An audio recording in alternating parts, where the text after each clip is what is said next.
ایران کے ایک چھوٹے سے گاؤں میں دو بھائی رہتے تھے۔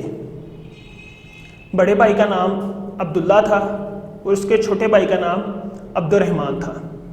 جو اس کا بڑا بھائی عبداللہ تھا وہ شادی شدہ تھا، اس کے 4 بیٹے تھے، اور جو عبد الرحمن تھا وہ غیر شادی شدہ تھا۔ اور دونوں بھائی جو تھے ان کا کاروبار جو بزنس تھا وہ برتن کا بزنس تھا، برتن کا کاروبار تھا، اور دونوں وہ اس کام میں بہت ماہر تھے، بہت اس کام میں مہارت رکھتے تھے، اور سال میں تقریباً 2 دفعہ وہ اپنا مال جو ہے تیار کر کے بازار میں اسے بیچنے کے لیے جاتے تھے، بازار میں اس کو سیل کرنے کے لیے وہ مال سال میں 2 مرتبہ لے کر جاتے تھے۔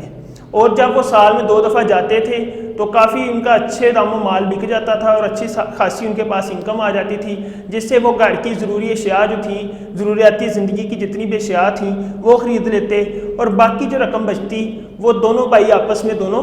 جتنے پیسے بنتے وہ دونوں ڈیوائیڈ کر لیتے۔ ایک دفعہ ایسا ہوا کہ دونوں بھائی بازار کے لیے جا رہے تھے، برتن لے کر اپنا مال لے کر بازار میں بیچنے کے لیے جا رہے تھے، تو سفر کافی طویل تھا، کافی دنوں کا سفر تھا۔ ابھی پہلے دن ہی جا رہے تھے کہ وہ دونوں رستے میں پیدل جا رہے تھے اور تھک گئے، اور ایک گہرے جو چھاؤں والا درخت تھا، گہری چھاؤں والا درخت، اس کے نیچے بیٹھ کے وہ آرام کرنے کی غرض سے اس درخت کے نیچے بیٹھ کے اپنی مشق سے انہوں نے پانی نکالا، اور پانی نکال کر پانی پیا اور وضو کیا اور نماز ظہر ادا کی۔ نماز ظہر ادا کرنے کے بعد دونوں بھائیوں نے ادھر بیٹھ کر کھانا کھایا۔ کھانا کھا کے جب وہ فری ہوئے تو دور سے دیکھتے ہیں ایک آدمی ان کی طرف، دول میں لپٹا ایک آدمی ان کی طرف آ رہا ہے، تو وہ دونوں بھائی اس کی طرف دیکھ رہے ہیں۔ وہ آہستہ آہستہ ان کے پاس آیا، پاس آ کر بیٹھ گیا، اور ان دونوں بھائیوں سے ہم کلام ہونا شروع ہو گیا۔ باتوں باتوں میں باتیں نکلتی گئیں، کرتا گیا، اور وہ ان سے کہنے لگا کہ کیا آپ کو ایک ہم سفر کی ضرورت ہے، کہ اگر آپ کے ساتھ کوئی سفر کرنا چاہے تو آپ برا محسوس تو نہیں کریں گے؟ تو اس کے بڑے بھائی عبد الرحمن کے بڑے بھائی عبداللہ نے کہا کہ اس میں کیا حرج ہے، ہم سفر جب ساتھ ہوتا ہے، کوئی ایک بندہ ساتھ ہوتا ہے تو سفر آسانی کے ساتھ کٹ جاتا ہے، تو اس میں ہمیں کوئی ایشو نہیں ہے۔ اب وہ دونوں انہوں نے اس بندے کو بھی ساتھ لیا۔ اب آہستہ سے اس بندے نے جو عبداللہ تھا اس کو سائڈ پہ لے کر گیا اور اس سے پوچھنے لگا تمہارا کیا کاروبار ہے، تم کیا کرتے ہو، ساری اس کے ساتھ باتیں اس نے سٹارٹ کر دی، سارا اس کا اہل و حوال جتنی بھی چیزیں تھیں، کاروبار سے ریلیٹڈ، گھر سے ریلیٹڈ ساری چیزیں پوچھنے لگا۔ تو اس نے سارا کچھ اسے بتا دیا۔ اب اس نے اسے کیا کہا، اس نے کہا کہ یار اللہ کے بندے میاں تو یہ چیک کر کہ تو بال بچوں والا ہے، تیرے 4 بچے ہیں، تمہاری بیوی ہے، اور تمہارا خرچہ بھی زیادہ ہے، تم محنت بھی زیادہ کرتے ہو، اور تمہارا بھائی جو ہے ابھی سنگل ہے، غیر شادی شدہ ہے، اس کا کوئی اتنا خرچہ بھی نہیں ہے، تم محنت بھی زیادہ کرتے ہو، تمہارے خرچے بھی زیادہ ہیں، تو میری کوئی بات ناپسند نہیں آئی،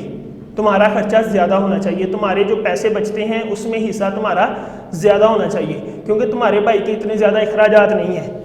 تو اس نے کہہ لیں کہ فلی کنٹرول کیا اسے، اور اب اس بھائی کے دل میں اس نے وسوسے پیدا کر دیے اور اس کے ذہن میں بات بٹھا دی کہ اس دفعہ جب پیسے ملیں گے تو میں اپنے زیادہ پیسے نکالوں گا۔ یہ بات ہوئی۔ اب وہ بندہ، وہی بندہ، اس نے کیا کیا، اب اس کے چھوٹے بھائی عبد الرحمن کے پاس گیا اور اسے جا کے کہنے لگا کہ کیا ماجرا ہے، کیا کاروبار ہے، ساری بات اس سے بھی پوچھی۔ ساری بات پوچھنے کے بعد کہنے لگا میاں تو بہت ناسمجھ ہے، تیرا بھائی تو اتنا کام نہیں کرتا، اس کے بال بچے بھی ہیں، وہ بال بچوں کے پاس بیٹھ کے ٹائم سپینڈ کرتا ہے، تو محنت بھی زیادہ کرتا ہے، تیرے بھائی کی تو شادی بھی ہو چکی ہے، تیری ابھی شادی بھی نہیں ہوئی، کل کو تیری شادی ہونی ہے، تیری شادی کے لیے پیسے کہاں سے آئیں گے، تو اپنا گھر الگ سے کیسے بنائے گا، تو اپنے بال بچوں کا پیٹ کیسے پالے گا، محنت تو زیادہ کرتا ہے، اور دونوں جو بھائی ہو تم آپس میں پیسے جو ہے ایک جیسے ڈیوائیڈ کرتے ہو، حالانکہ تمہارا حق زیادہ بنتا ہے کیونکہ تمہاری تو ابھی شادی بھی نہیں ہوئی، اور تمہاری شادی پہ بھی بہت زیادہ خرچہ ہوگا، وہ خرچہ کون کرے گا۔ اب اس کے دل میں بھی اس نے وسوسہ ڈال دیا، اس کے ذہن میں اس نے بات بٹھا دی کہ اس دفعہ جو ادھر مال کے پیسے ملیں گے وہ ہم دونوں کو جب پیسے ہم ڈیوائیڈ کریں گے تو میں پیسے زیادہ لینے کا اصرار کروں گا۔ اب دونوں بھائی جب مارکیٹ پہنچے، مال بیچا، اور ان کا ماشاءاللہ اچھا خاصا جو ہے ان کو اس کی انکم مل گئی، اچھا خاصا مال مل گیا، اس سامان کے بدلے ان کی کافی زیادہ انکم ہوگی۔ جب وہ ادھر مال انہوں نے بیچ لیا، پیسے لے لیے، پیسے لے کر ادھر وہ مسجد میں نماز جمعہ ادا کرنے گئے۔ جب نماز جمعہ ادا کرنے گئے تو ادھر جو کہہ لے کہ امام صاحب تھے وہ خطبہ کر رہے تھے، اور انہوں نے خطبے کے دوران جو ہے بہت ساری باتیں بتائیں۔ انہوں نے کہا کہ جو شیطان ہے وہ ہمارے دلوں میں بہت سارے وسوسے ڈالتا ہے، وہ ہمیشہ ہماری کمزوری ڈھونڈتا ہے، کمزوری تلاش کر کے وہ ہمیں ایک دوسرے کے خلاف گمراہ کرتا ہے اور بھائیوں کو بھائیوں سے جدا کر دیتا ہے۔ یہ ساری باتیں امام صاحب کی سننے کے بعد وہ دونوں بھائی ان کے ذہن میں بات بیٹھ گئی اور ان کو ساری کی ساری بات سمجھ آ گئی کہ یہ جو ان کو شخص ملا تھا یہ شیطان تھا، اور شیطان ان کے ذہن میں وسوسے ڈال رہا تھا، ان کو گمراہ کر رہا تھا۔ تو دونوں بھائیوں نے آپس میں دونوں بھائیوں نے بات کر کے ایک دوسرے کو اپنا سارا قصہ سنایا، اور دونوں نے ایک دوسرے کو دل سے معاف کر دیا۔ دوستو، ہمیشہ کوشش کرنی چاہیے کہ ہم کسی کی بات سن کے اس پر توجہ نہ دیں، کیونکہ شیطان جو ہے وہ ہمیشہ ہماری کمزوری ڈھونڈتا ہے کہ اس کا ویک پوائنٹ کون سا ہے، اور ویک پوائنٹ ڈھونڈ کر وہ اسی ویک پوائنٹ کے اوپر حملہ کرتا ہے اور حملہ کر کے ہمیں گمراہ کرنے کی کوشش کرتا ہے۔ دوستو، اگر آپ کو ہماری یہ ویڈیو پسند آئے تو اس کو لائک اور شیئر لازمی کریں، اور